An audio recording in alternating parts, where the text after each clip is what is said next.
because it becomes like an unconscious need after a while. Yeah. You do it enough and you're like, you wake up each morning and you're like, okay, when am I going to sit down and write? And it becomes not like a chore or task. It becomes just part of your lifestyle. And that when you can get to that point, it's like just a state of flow. We're sisters, best friends, and authors on a mission to help you stoke your creative fire and live the life of your dreams. We believe that purpose fuels passion and that creativity is your secret weapon for mass construction. There's never been a better time to bless the world with your dream realized. You're listening to The Kate and Abbie Show. What's up, guys? Welcome back to another episode of The Kate and Abbie Show. We're so glad you're here today. We are going to be talking about the 10 writing hacks that will help you to write faster and write more words in 2025, or whatever year you're watching this. If you're watching this in the future, if you've time traveled to the past and you're watching this in the past, you will be able to use these hacks to write faster, write more words, and reach your writing goals that much quicker. And this is exciting because it means that you can just immerse yourself in your story and create more this year. Writing faster isn't about, flexing how many words you wrote or being competitive with another writer or feeling like this sense of achievement just because you wrote that many words. It's about really falling in love with the craft itself and being able to create from your imagination wildly, recklessly, with an adventurous spirit so that you don't feel limited and tied down and boxed in by time. So we're kind of trying to bend time to our will here by using these hacks to make the most of our time and expedite the process of writing itself. So Kate and I are going to share our top 10 hacks for this in today's episode. So stick around if you want to know what they are. But before we get into this topic, we have to thank our sponsors, who are you guys. You support this show, keep it going, keep it free of interruptions, and we so appreciate your gratitude for this show. So if you get value out of it, go to patreon.com/The Kate and Abbie Show and get access to our Patreon. And when you join at any tier, you also get access to our monthly exclusive live stream hangouts with me and Kate. Each month we come together, chat about our stories, share some behind the scenes updates, and talk with you guys about your writing progress. Super fun live streams. We hope to see you there each month, and you can get access to those when you join the Patreon at any level. And your support helps us to keep this show alive. So we appreciate each and every one of you and hope to see you over there. The link to that is below this video. Okay, so let's get into our first point here. Our first brilliant hack for writing more words is to, number one, find your optimal writing time. Now, this is going to supercharge every single writing session you have. And I think Kate and I can both attest to the fact that when you find your optimal writing time, it is the hardest part is already over. Yes. Just showing up. Showing up, sitting there, getting in front of your Scrivener, your Word document, is the hardest part. Yeah. Committing to that time. Right. And figuring out, when do you feel most creative? When do you have that time? Whether it's the time you're most creative or the time that you actually have. Like, okay, when I get home from work, I have this 1 hour when I usually scroll through social media. Identify when that time is and really tackle that time. Lean into it. Guard and protect that time so you can keep it for your writing and not let a bunch of other things slowly eat away at that time. Yeah. And this will be a moment when you feel like you have creative juices flowing. Yeah. Like you're full of energy. And maybe not every single day, because some days we feel burned out, we feel tired, we feel low energy, and that's okay. You don't have to push yourself to create on those days, but you know what time of day is this moment of quiet space in your own head. And that is the moment where you want to capture that moment of creativity and potential, because that is the rocket fuel that will help to supercharge your writing session. So it's going to be different for everyone. For me and Kate, it's first thing in the morning, and I find that that's helpful because you're just coming out of the brain waves of sleep into sort of this transitional brainwave state into your day where maybe you haven't quite fully woken up to all the responsibilities and the to-do lists, and that's a really optimal time to, if you can, seize that opportunity to tap into your creative power, because that is a really good time to be creative and to come up with new ideas. There's all sorts of science and psychological studies behind that you can look into. But find the time that works for you. Because if you're busy in the morning, you have to go to work, whatever, or school, then maybe at the end of the day is your time to write. Right. Some moment where it's quiet, you have space, you have the freedom to create. And that kind of leads us into hack number 2, which is to eliminate as many distractions as possible. And this really goes hand in hand with the first point, because your optimal writing time will not be optimal if you're constantly being interrupted or if you're constantly like looking at your phone, getting push notifications, getting calls or emails. That is not optimal. Right. And you don't want to keep getting distracted and having your mind pulled away from your project. So however many distractions you can eliminate ahead of time, put your phone on do not disturb or shut off your internet access, or tell everybody in your house, I'm writing for the next couple hours, put a do not disturb sign on your office door. Whatever you have to do to eliminate as many distractions as possible, because there will be other distractions that will come up. You might even be able to do something like go to your local library and write there, or go to a coffee shop or a cafe and write there if you feel like there's way too many distractions at home for you to deal with, if you're able to do that. I know we've had a lot of writers tell us that they even go out to their car to sit there and write, which is actually, it's funny. It can be quite peaceful depending on the situation. True. But like become a digital minimalist for this time period, just this small window of time. If it's an hour or two, try to ditch the phone. Try to put it on airplane mode. Try to, only answer emergency texts if need be, instead of scrolling social media or doing anything that's going to pull you down a rabbit hole of distraction. Yes. And even things related to your book sometimes can be distracting. Yes, because you go to look something up and then you get really like sidetracked. Yes. So what I've done when I'm like writing on a deadline or I want to write quicker is I will not allow myself to look things up. But if something comes to mind, then I'm like, oh, I really wanted to look that up. And it's like I can still make forward progress without looking it up. I write it on a sticky note, or I write it on a note on my computer, and I just write, later I'm going to look up this, and create that list of things, because you'll find that at the end of the day or the end of your writing session, when you look at that list of things, you're like, oh, wow, actually, I don't even have to look many of those things up.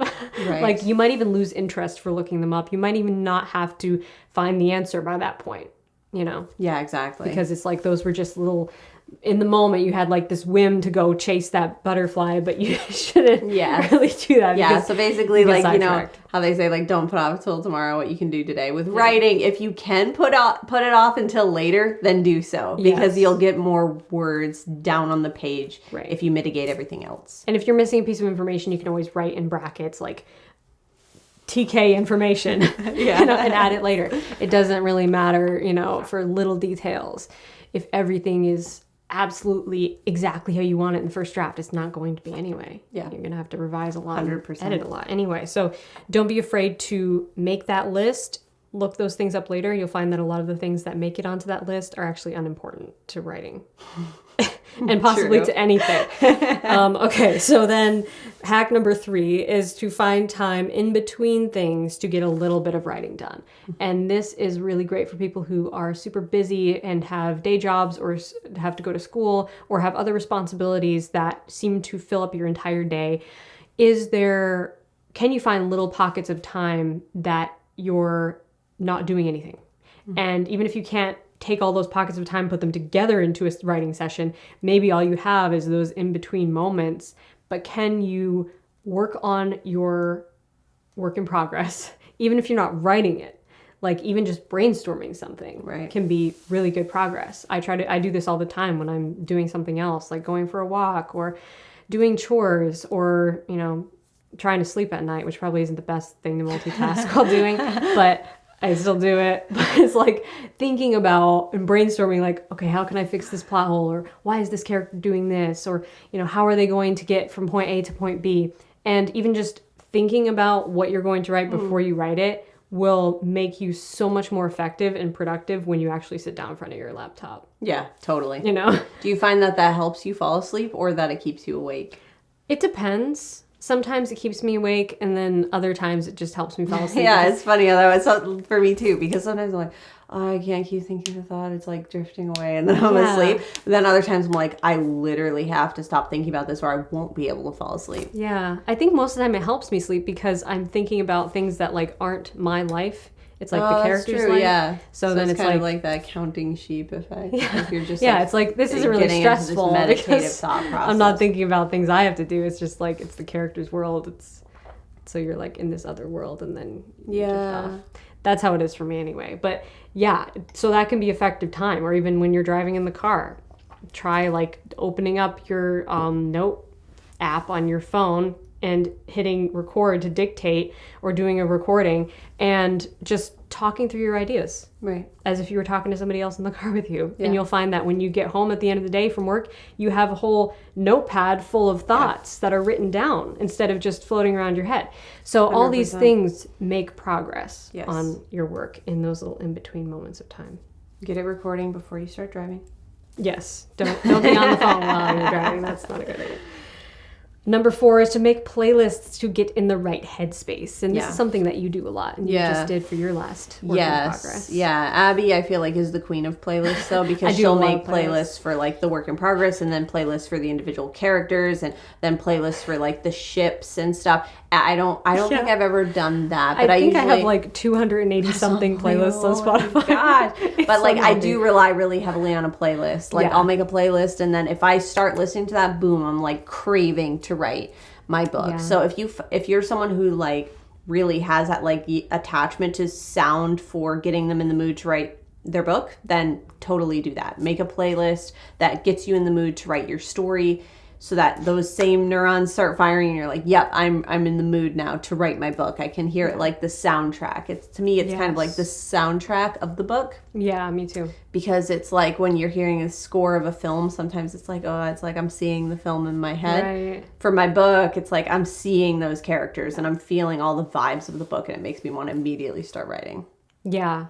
And even making playlists for individual characters, like even if they're not lyrical music, a lot of times I will listen to certain albums or certain composers when I'm writing a certain point of view, because that composer's music just embodies how that character feels to me. Yes. And that can help a lot to get into the headspace of that character, more so than just listening to silence or listening to the overall book playlist. Sometimes the whole mood of the book is a little bit different than writing one specific character. And that character might have a different, like, flavor to their energy and their spirit. So, yeah, really sinking into, like, what is the mood of what I'm writing right now? And building those textures around you, really putting yourself in an atmosphere visually and, like, audibly. Yeah. That helps you to step into that story world, will help you to just lock into what you're writing more quickly and make you more productive. Yeah. And hack number 5 is to read the previous chapter or previous scene that you wrote before you start writing something new.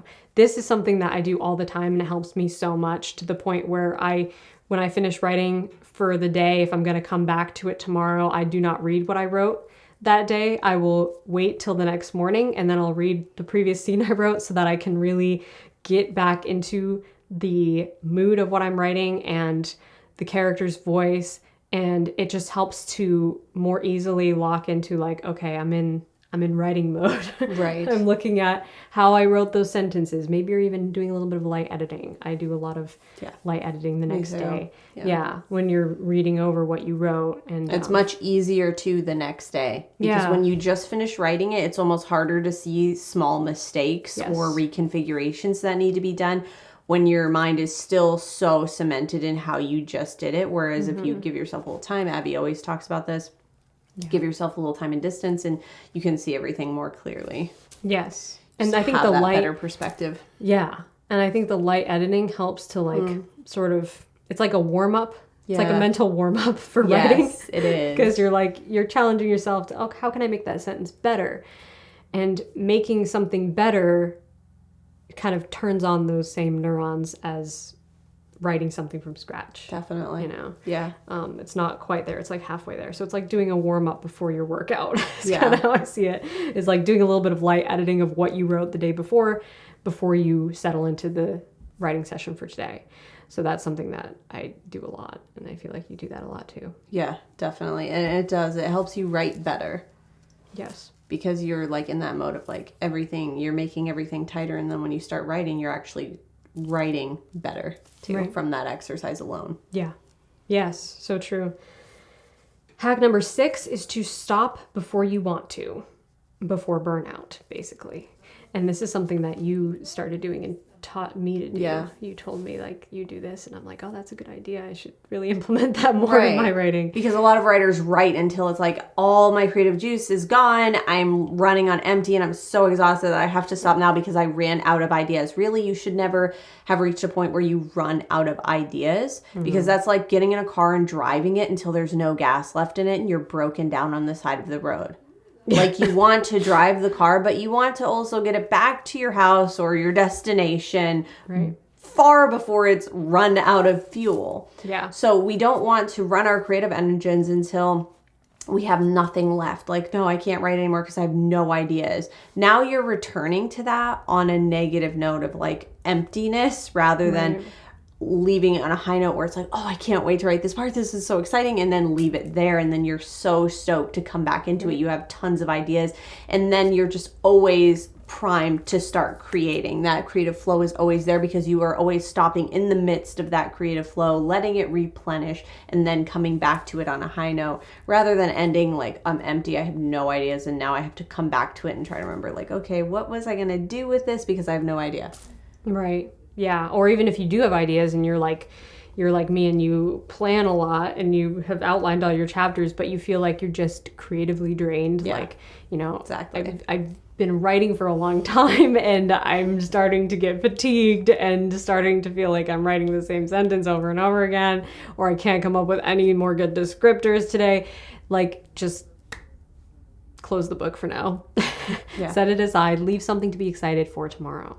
You don't have to run yourself ragged. You don't have to write yourself into the ground before you quit for the day. Like, leave something to be excited about the next day. 100%. And before we move on to hack number 7, we want to take a quick second to tell you guys about the special Muse Challenge Summit that Kate and I just did last weekend. On January 4th, we had a special event that is Kate's Muse Challenge Summit that she does each month. And this time I was a part of that. I joined Kate on this challenge and we came together to talk about how to write your dream book in 2025 and how to write it fast. So that project that you've always been dreaming of, that you've maybe been putting off or putting on the back burner, or really, really wanting to make the time to write, in this summit, we talked about how to make that dream a reality. Practically how to figure that out for your lifestyle, how to take action steps toward making that a reality, sitting down and actually writing that book in 3 months or less, possibly, and all the different aspects and techniques and methods that Kate and I have used in our own lives to write quickly and more effectively. So, if you missed that training, you can still get access to the replay, and we wanted to leave the link to that below this video. So click that link, check it out. It will take you to Kate's Patreon. You want to join at the Muse Challenge level to get access to not only this training, this summit, but the previous summit that Kate did in December, which was all about how to write dialogue, which was an amazing summit, great training. And all of these trainings come with a special booklet that you can take away from it, and also a private Facebook group that you can join to be part of the challenge each month and keep yourself accountable by talking with other writers, making new connections, sharing your work, and getting encouragement from us every step of the way. So if that's something that sounds good to you, if you're into that, then definitely check out the link below. Join Kate's Patreon at that level to get access to the replay of the Muse Challenge Summit that we did last weekend. I think you'll love it. This is your year to make your book possible, to make it a reality, to bring your story out of your head and bring it to life. So you don't want to miss that challenge. It's amazing and we want you to be part of it. So check that out. Okay, moving on to hack number 7. Write whatever idea is your guilty pleasure idea. So you always want to show up and write it. And this is something that I think is really not talked about enough in the writing community. Yes. Like making your book literally feel like your guilty pleasure that you just want to go to again and again. It's like your favorite book, your favorite movie. It's comfort. It's like your favorite comfort food that you're like, oh, I just love this thing. It just feels like so perfect and homey. And that's what you want your book to feel like. You can't wait to get into it. That's one of the things that's going to make you want to sit down and write more words. That's going to translate into more words and a book that comes together faster because you want to write it. Right. Such a big thing. I mean, some people talk about like, oh, you know, certain word counts and certain amount of pages you need to hit by a certain time. None of that matters as much as you being excited to show up and write it, because that excitement is what's going to actually get those words down and get those pages written. That's what's going to motivate you to do that, is you loving what you're writing. You being excited about it. So if you're not feeling like that, if you feel like you have an idea that's dragging my feet, kind of lacking something, like try to add something to it. Like just take a minute to write down on a piece of paper, like what are your favorite guilty pleasure tropes? What are some aspects of other books or films or TV shows that you absolutely love and you always return to, and you find this pattern, and everything that you love has this one element? Can you take that element and put it into this story? Can you turn it into something that's more of a guilty pleasure thing? That is like, if I could just write something literally just for fun, it would be this. What would that be? Because that's what you should write, because that passion is going to translate and shine through your writing in 100%. A way that nothing else will. Yeah. You have to love it. You have to love it. That's like number one.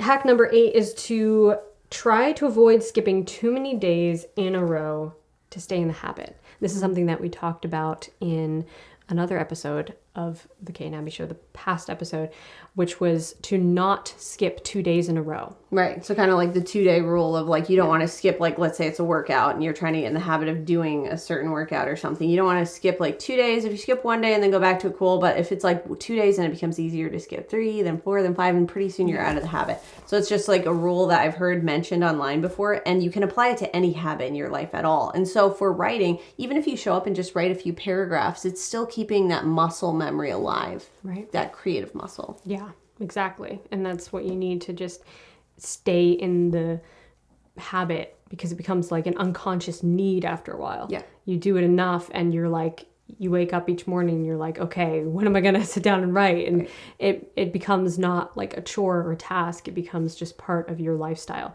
And that when you can get to that point, it's like just a state of flow that you're in. Yes. 100%. Which is where your best creativity comes from.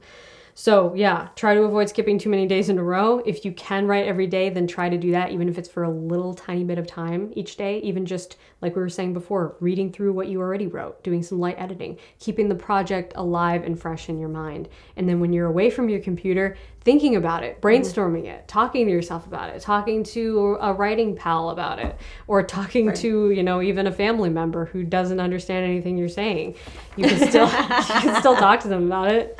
Yeah, exactly. To provide it doesn't even need to be a writer. Sometimes it just helps for you to talk out an idea. Yes. And hack number 9 is to use Pinterest to make vision boards. This is something that Kate and I love to do. Yes, we do this a lot. So many Pinterest boards for my books. Yeah, so Pinterest or whatever you use instead of Pinterest, but taking imagery, because Abbie and I are both really visual learners, I think, and having those visuals helps me get into the mindset of like, okay, here's this character, here's all the things that remind me of them. It gets me into the vibe, into the headspace, and I can write them so much more easily. Yes. And I usually have their pin board open when I'm writing their point of view. Yeah, that does help a lot. Yeah. Because it's like all these visuals, and it's more than just the pictures. It's like a mood that it creates. Yeah. It's an energy on that. It's helpful, too, with like co-writing a book. Like for our co-write project, we have pin boards that, it helps us to be able to understand what our respective ideas are for those characters. Yeah, exactly. Like I'll go to your character's board when I'm like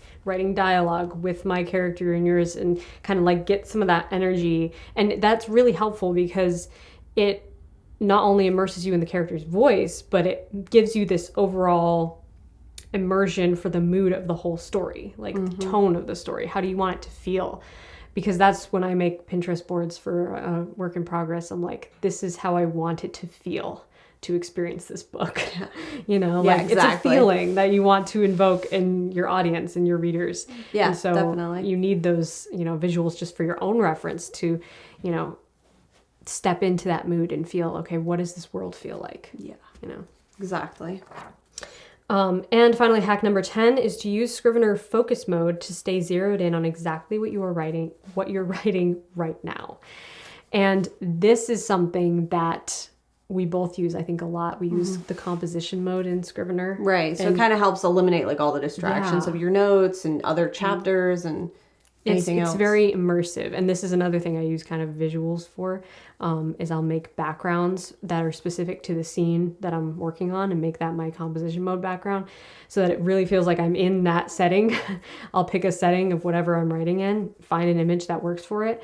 And I really feel like I'm just like stepping into the story world that way. Yeah, and if you guys are not familiar with how to do that, Abbie actually has templates that you can use to get started. Yeah. She has a template pack, so it's like I'll link that pre-designed. in the description. Yeah, the Scrivener templates. And if you don't know how to use Scrivener, I will also link my Scrivener masterclass in the description box of this video. But focus mode is interesting because I don't know if you use focus mode a lot. I do sometimes, yeah. Like for certain projects, I've used it heavily, like the whole time I've written a book, yeah. That's so cool. I think this last book I didn't because I just forgot I didn't turn it on. Yeah. But like I love it because it like kind of fades out all the other text except for what you're working on right now. So that's like highlighted. That's the only part. You can have it highlight paragraph or highlight sentence. And it keeps your brain in more of a meditative state of like, no, don't focus on all that. Just focus on this. Yes. And making this as precise as you possibly can without thinking about the context of everything else. Just focus on making this perfect as you can make it. Yeah, it's really, really good, especially for writers who have a tendency to backtrack and like be finessing and perfecting every line. If that's slowing you down, this will be like so game changing for you. Hugely helpful. It reminds me of like kind of the old school word processors that only give you like your last sentence on the little screen. Yeah. So that kind of effect where you can't look back, you just have to look forward, is going to be really helpful for you to write more and write faster on this project. So that being said, those are our top 10 hacks for staying focused and writing more words in 2025. We hope that you took some notes here. Just to quickly recap what they are: find your optimal writing time, eliminate as many distractions as possible, find time in between things to get a little bit of writing done, make playlists to get in the right headspace, read your previous chapter and do some light editing to get in the mood to write, stop before you want to, write whatever idea is your guilty pleasure, try to avoid skipping too many days in a row, use Pinterest to make vision boards, and use Scrivener focus mode to stay zeroed in on what you're writing right now.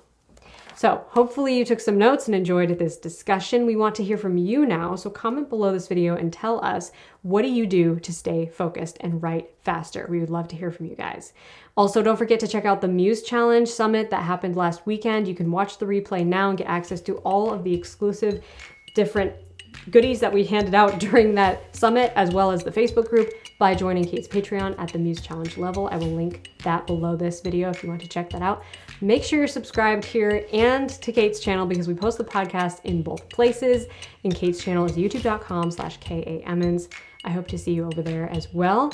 And we hope to see you at the Muse Challenge, which is going all month long. It is a month-long challenge, so we hope to see you there. And it's going to be super fun. Yeah. Until next time, Stay stoked and rock on.